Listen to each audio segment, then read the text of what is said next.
Подтверди, попадание было. Попадание было. Сейчас ответка пойдет. Я прав, что мы снимаемся, сейчас немного.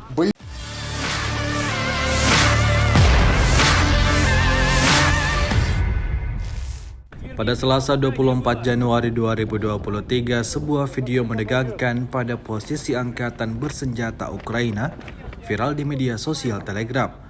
Seperti diketahui bersama, perang dua negara bertetangga ini sudah memasuki bulan ke-11, di mana tepat pada tanggal 24 Februari 2023 nanti, perang dinyatakan telah berlangsung selama setahun.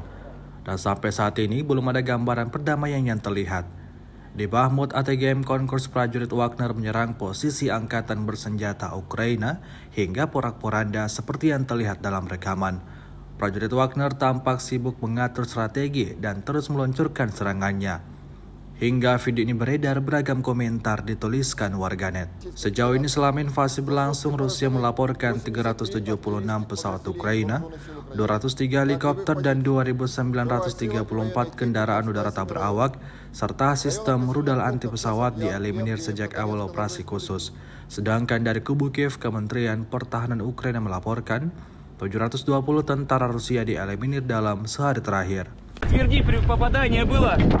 Попадание было. Сейчас ответка пойдет. Я прав, что мы снимаемся, сейчас немного. Боевиков ВСУ методично выкуривают из многоэтажек Артемовска противотанковые ракетные комплексы.